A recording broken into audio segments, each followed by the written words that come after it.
How I Want to Remember My Brother by Sam Finch. The thing I remember is that when he made up his mind, that was it.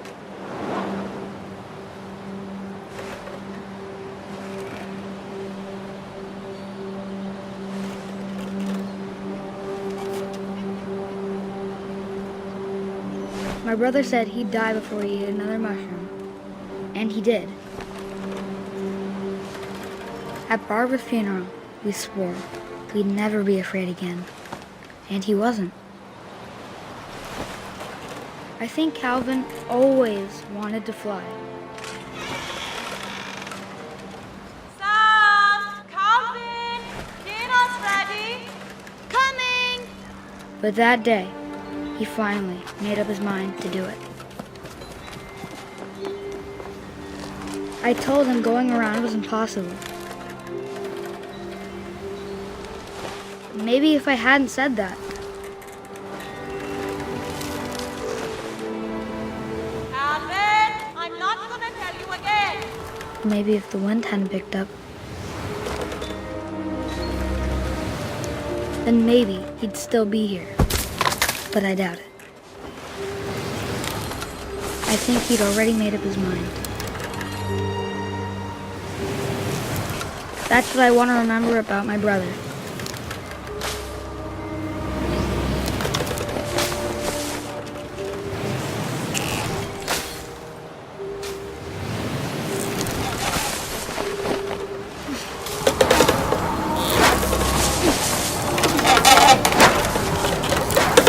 The day he made up his mind to fly. And he did.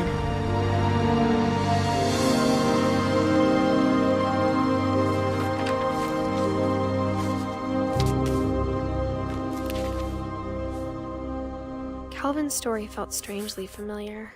When I was younger, I remember trying to do the exact same thing.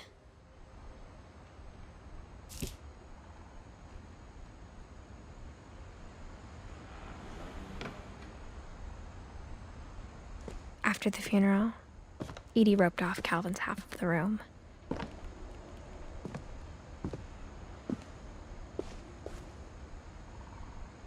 Mom said Grandpa Sam enlisted at 18 and never set foot in the room again.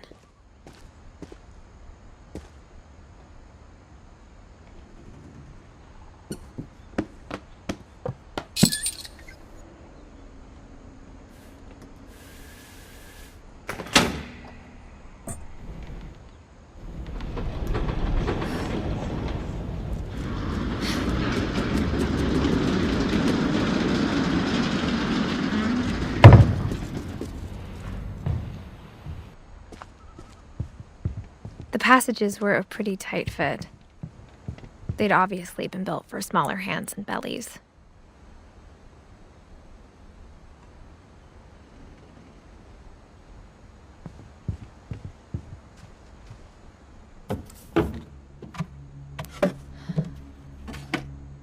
Growing up, I always thought of Barbara as a child star.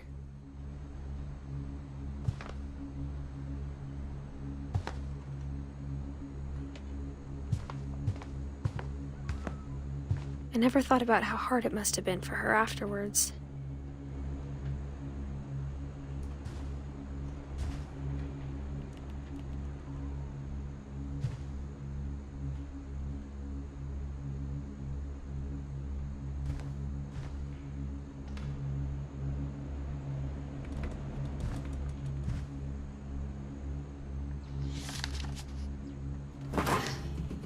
Of all the stories people wrote about Barbara's death, I'm surprised Edie saved this one.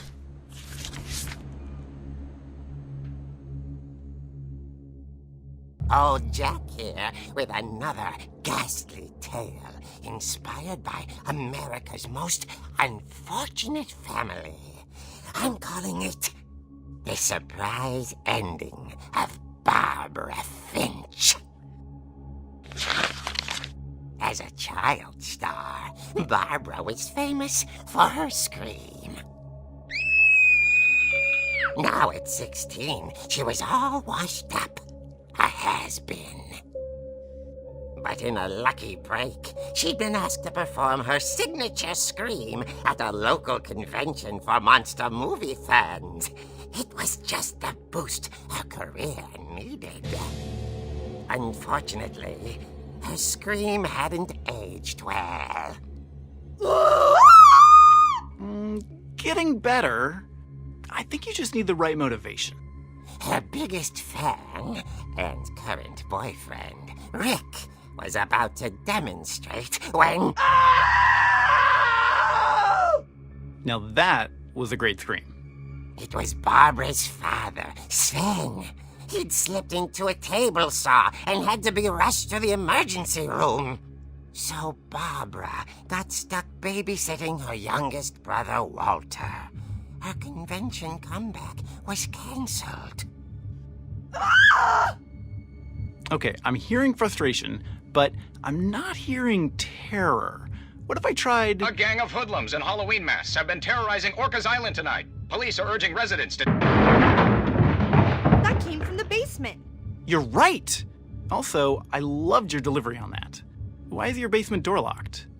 Because my dad likes making puzzles and secret passages. There's a key hidden in the music box.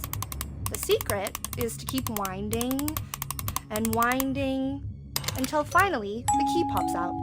Thanks, babe. I'll be back in a sec. 20 minutes later, Rick hadn't returned. So Barbara went to look for him, right on cue. She reached for the music box. And as she wound the key, she listened for Rick, but the house was silent.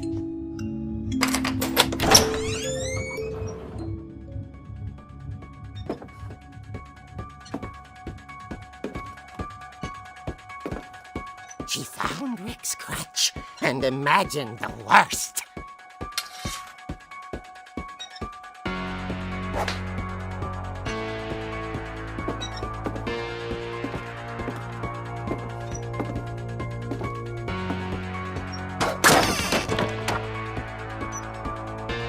The gang's leader is the infamous Hookman Killer, Dr. Carl Hamill, who impaled and then ate his family 10 years ago tonight.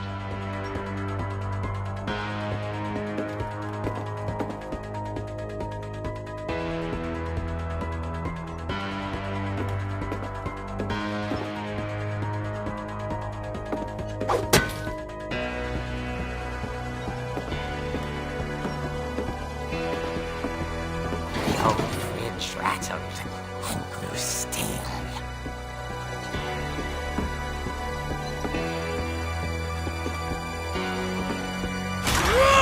Oh dear! Oh! Rick? Barb, relax. I was just trying to scare you to help you find your scream. Well, I'm not scared, Rick. I'm furious. Then act furious. All I'm getting from you now is that you're hurt and confused and She threw him out, but she kept a little something to remember him by. Barb, have you seen my other crutch? And she was still holding it when she fell asleep watching the late picture show. Hours later... Barbara! Walter, what's going on up there? Ah! Okay, I'm coming up, but if this is a trick, you're dead, Walter.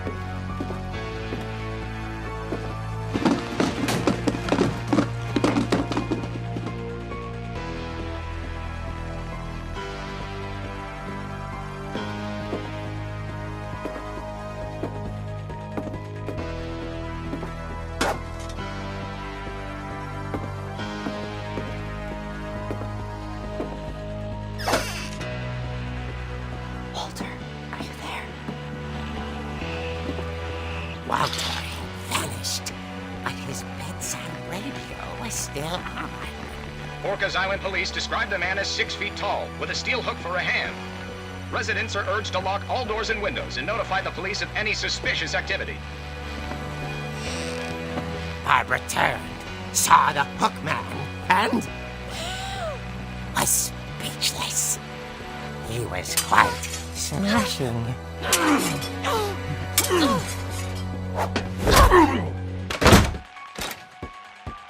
And he was. He couldn't get enough of Barbara. Okay, Barbara, there's gotta be another way out of here. That night, she played her part beautifully.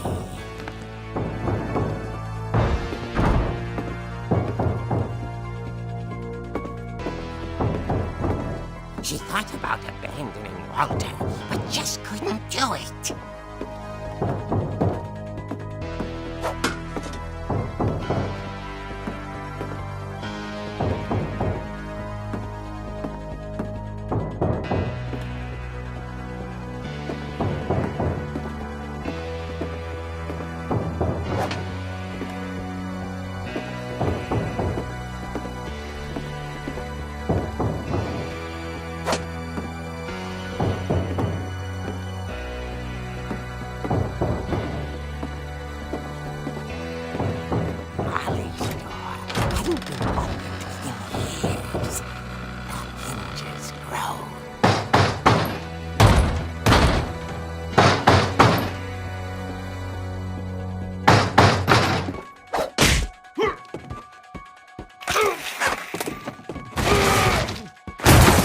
Wasn't moving, but she sensed the story might not be over yet.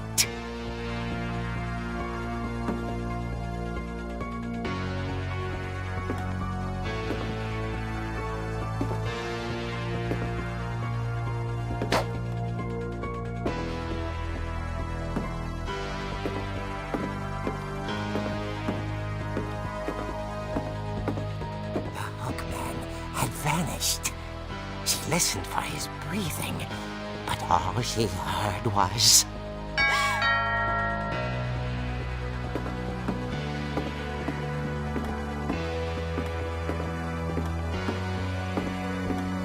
At the door, she heard whispering. It was coming from inside the house.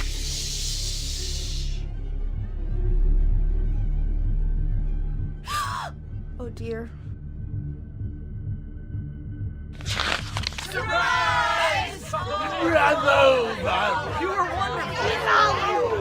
monsters had come to surprise her. For Barbara, it was a dream come true. Then she saw what kind of monsters they were, and she realized what was about to happen. She was going to be famous. And with her final breath, Barbara Finch gave the performance of her life.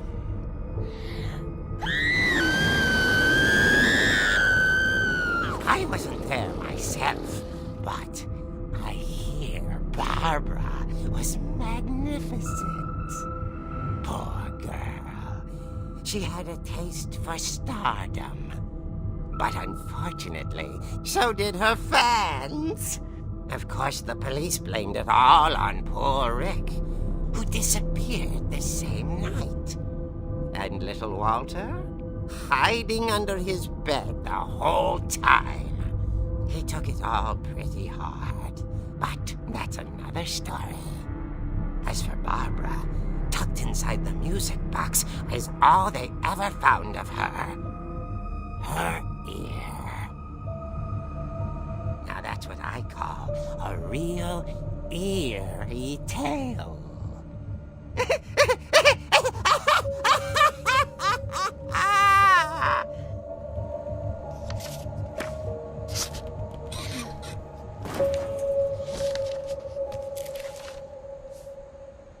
Edie told me all Barbara wanted was to be remembered, as absurd as that comic was. Maybe what Edie saw was a happy ending.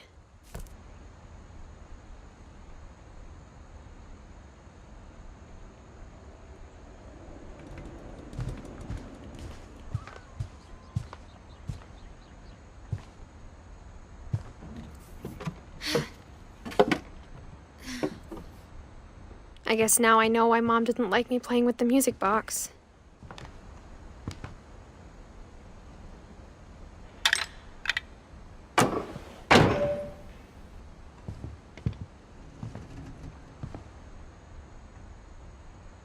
Edie's father, Odin, built the original house. Whenever people ask me about my family, the first thing they always want to know about is Barbara.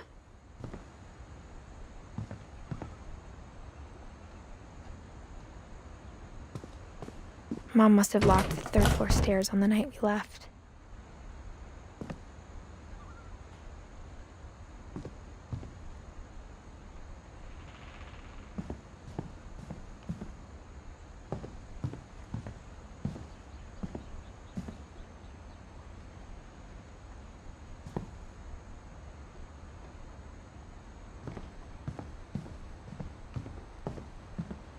It's funny. All those times I played with the music box and never found the basement key. As a kid, I just assumed every house had peepholes and sealed rooms you weren't allowed inside of.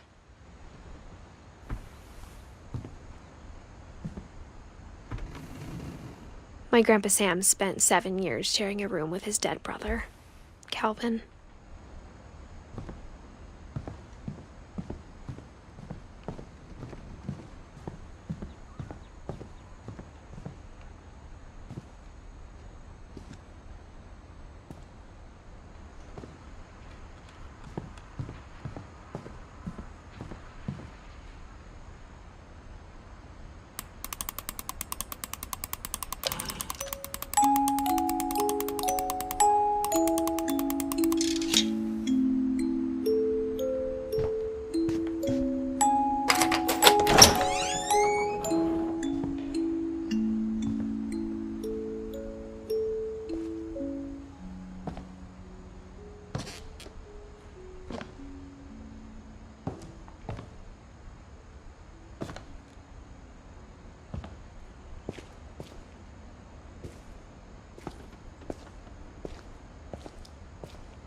Mom said the basement was off limits, unless I wanted another tetanus shot.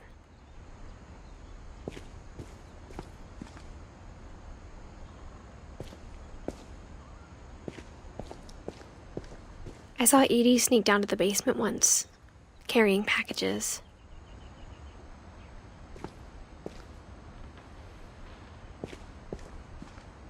I thought maybe she was hiding presents. It turned out she was hiding a lot more than that.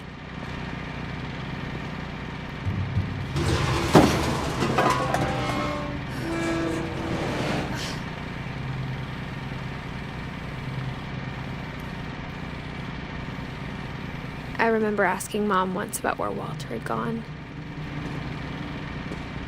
She said after Barbara died, he got as far away as he could.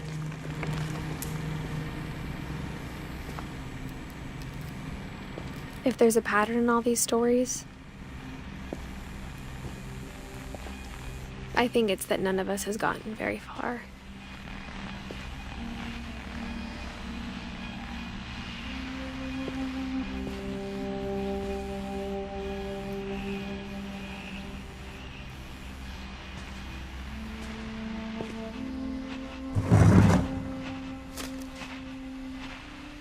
Goodbye, everyone.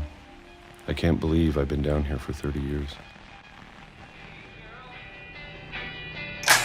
On that first day, after the shaking started, I didn't think I'd survive a week.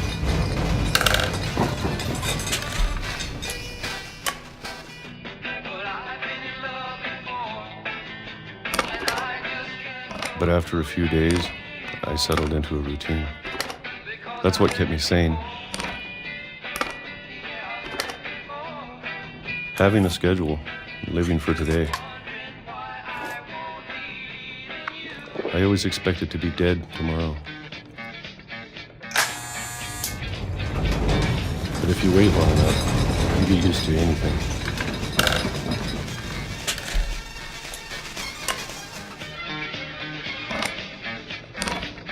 Even a monster on the other side of the door starts to feel normal. Almost friendly.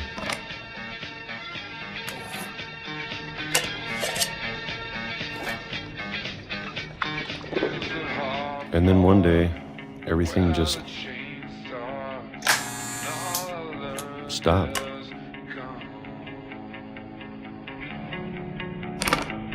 Whatever that thing was, it was gone. Maybe it got tired of waiting. Or maybe I just got tired of being afraid.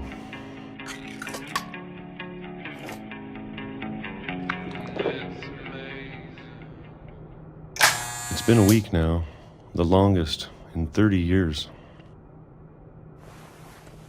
I'm done waiting. I have to leave while I still can.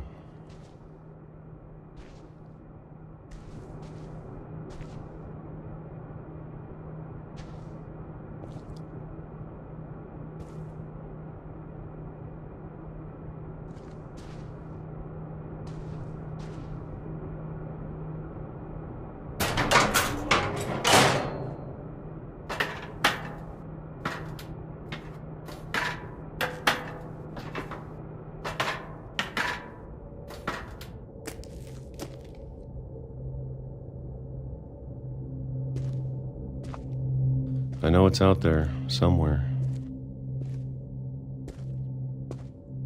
Whatever killed Barbara and Molly and Calvin. Maybe this is all a mistake. But I need to stop living the same day, even if it kills me.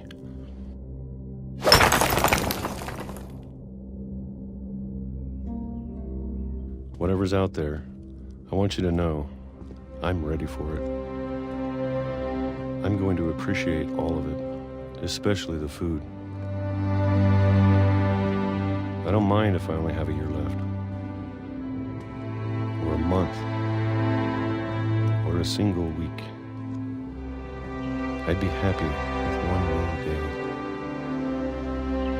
I can already imagine the sun on my face.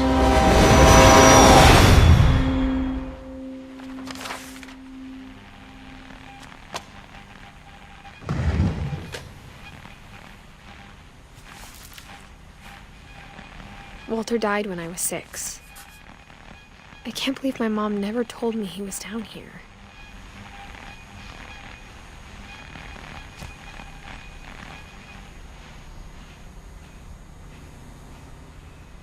I'm sure my mom was trying to protect me.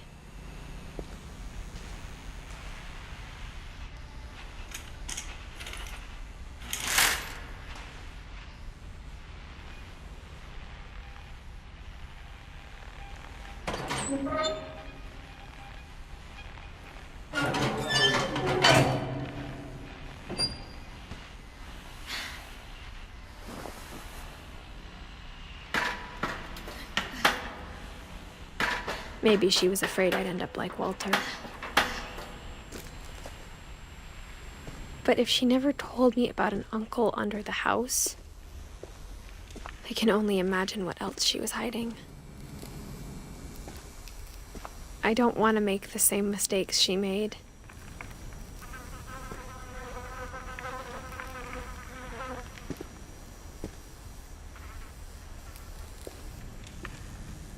Trying to bury something that's still alive.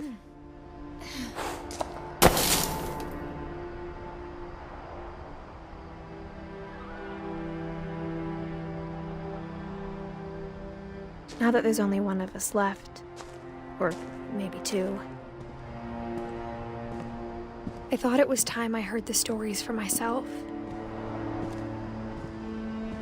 and found out what happened to everyone else.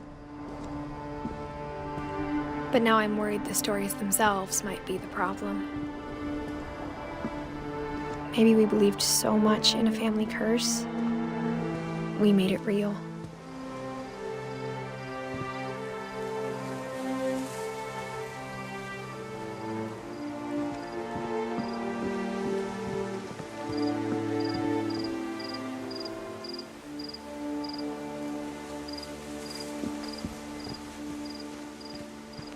I don't know if I should even be writing this.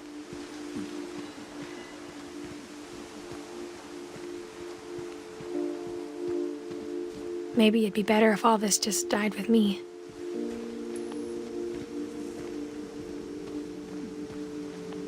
But I thought you should know about your family.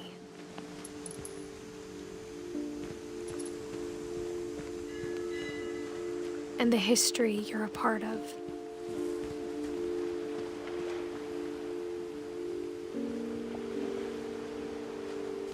Though to be honest, I feel as lost as you probably do right now.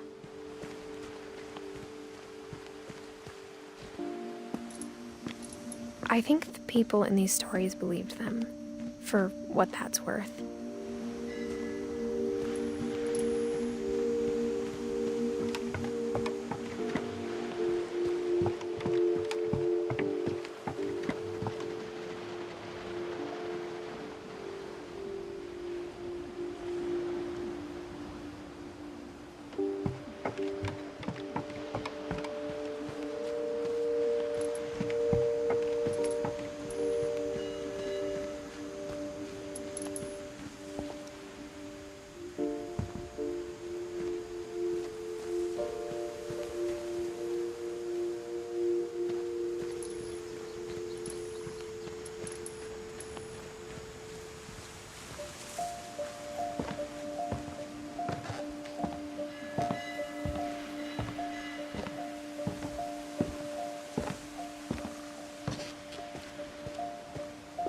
And when you look at the house, that history of imagination and stubbornness and madness, any of it seems possible.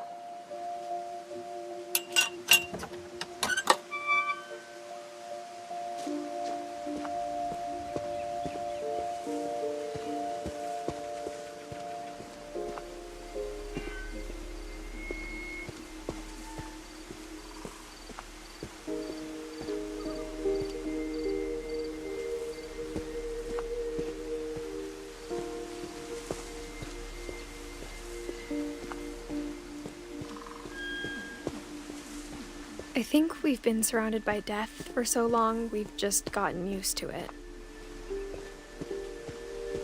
What kind of family finishes building a cemetery before starting the house?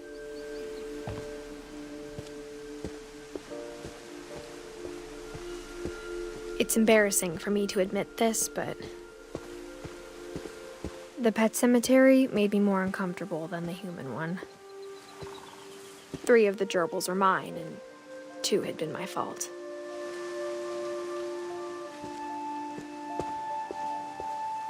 Sven built the house, but it was Edie who designed the cemetery.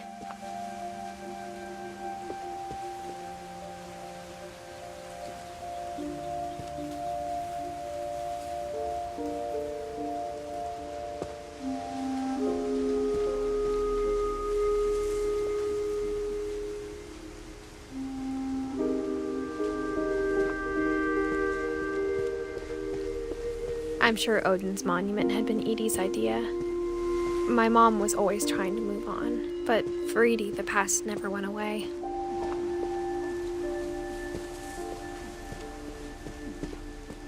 She could see it poking out of the water at low tide.